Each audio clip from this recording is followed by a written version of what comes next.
তম ডেইরি প্রতিষ্ঠান মিল্ক ভিটায় দুধ সরবরাহ বন্ধ করে দিয়েছে। তাদের দাবি, মিল্ক ভিটা তাদের কাছ থেকে 48 থেকে 51 টাকায় কিনে নেয়। এই দামে দুধ বিক্রি করে প্রতিনিয়ত লোকসানের মুখে পড়তে হয় তাদের। তাই দুধ সরবরাহ থেকে বিরত থাকবেন বলে জানিয়েছেন তারা। এই বিষয়ে আরও জানাতে সিরাজগঞ্জের শাহজাদপুর থেকে যুক্ত হচ্ছে সহকর্মী রিফাত রহমান। রিফাত, জানাবেন যে প্রতি লিটার দুধ কত টাকা বিক্রি করলে লোকসান কাটাতে পারবে খামারিরা, সেই সাথে মিল্ক ভিটা কর্তৃপক্ষ কোনো বিকল্প ব্যবস্থা বা কোনো পদক্ষেপ নিয়েছে কিনা?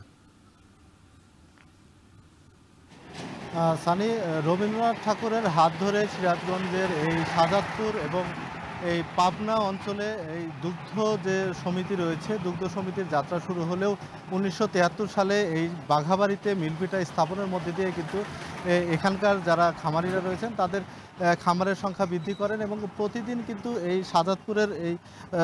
শাহজাদপুর থেকেই প্রায় 5 লাখ লিটার দুধ উৎপন্ন হয় এবং এই দুধগুলোই কিন্তু এই মিল ভিটা সংগ্রহ করে দেশের যে শিশু খাদ্যের চাহিদা সেটি কিন্তু পূরণ করে থাকে। আমরা যতটুকু জানি যে এই শাহজাদপুরের যে বাঘাবাড়িতে মিল ভিটাটি রয়েছে, এখানে প্রায় 2 লাখ লিটার দুধ খামারিদের কাছ থেকে সংগ্রহ করত এবং প্রায় 5 শতাধিক দুগ্ধ সমিতি রয়েছে এই শাহজাদপুরে মিল ভিটার আওতাধীন এবং এই দুগ্ধ সমিতির প্রায় 25,000 খামারি সদস্য রয়েছে। তারা কিন্তু এই মিল ভিটাতে সকাল এবং বিকাল মিলে 2 বেলা কিন্তু এখানে দুধ তারা সরবরাহ করে থাকে। বর্তমানে প্রায় 1,30,000 থেকে 1.5 লাখ লিটার দুধ কিন্তু তারা এখানে সরবরাহ করতো, কিন্তু তারা যেটি বলছেন যে আসলে তারা এখানে দুধ সরবরাহ করলেও দুধের যে ন্যায্য দাম সেটা কিন্তু আসলে তারা পান না। প্রতি লিটার দুধ তাদেরকে 48 টাকা থেকে 51 টাকা পর্যন্ত কিন্তু তাদেরকে এই রেটেই কিন্তু আসলে তাদেরকে দিতে হয়, কিন্তু তাদের যে আসলে গোখাদ্যের দাম ঊর্ধ্বগতি রয়েছে, সেক্ষেত্রে আসলে তারা এই দুধ সরবরাহ করে কিন্তু তারা পোষাতে পারছেন না বলে আমাদেরকে জানিয়েছেন। তারা যেটি বলছেন যে ন্যূনতম 60 টাকা যদি হয় সেক্ষেত্রে তারা কিছুটা পুষিয়ে উঠতে পারবেন, অন্যথায় তারা কিন্তু লোকসানই গুনতে হচ্ছে তাদেরকে। অনেক খামারই কিন্তু তাদের খামার ইতিমধ্যে বন্ধ করে দিয়েছে, যে কারণে আসলে তারা দীর্ঘদিন যাবৎ দাবি দেওয়া জানিয়ে আসছে কর্তৃপক্ষকে এবং সর্বশেষ আজ সকাল থেকে যারা খামারি সদস্যরা রয়েছেন তারা কিন্তু মিল ভিটায় দুধ সরবরাহ বন্ধ করে দিয়েছে।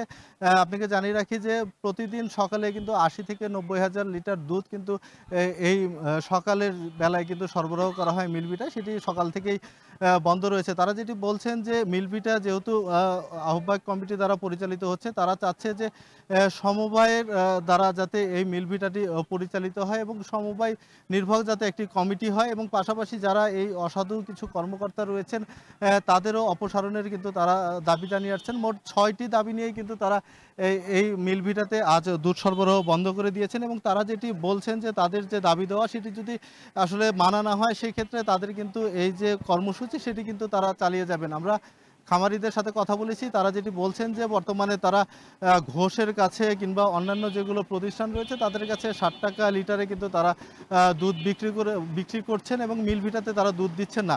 যদি এমন হয় তারা কিন্তু মিল ভিটাতে দুধ দেবেন না, সেই ক্ষেত্রে দেশের যে শিশু খাদ্যের চাহিদা সেটি কিন্তু পূরণে আসলে মিল ভিটা ব্যর্থ হবে। আমি এখানকার যারা আন্দোলনকারীরা রয়েছেন তাদের সাথে কথা বলেছি, তারা যেটি বলছেন যে শুধু শাহজাদপুরের এই বাঘাবাড়ি নয়, এই বৃহৎ পাবনা অঞ্চলের যত খামারিরা রয়েছেন পাশাপাশি সারা দেশও কিন্তু তাদের সাথে একত্রতা প্রকাশ করে তাদের যে দুধ মিল ভিটায় না দেওয়ার কর্মসূচি সেটিতে কিন্তু তারা একত্রতা জানিয়েছেন। তো মিল ভিটা থেকে এই ছিল আমার কাছে দুধ নিয়ে সবচেয়ে। সিরাজগঞ্জ থেকে যুক্ত ছিলেন সহকর্মী রিফাত রহমান। এদিকে চট্টগ্রামের খাতন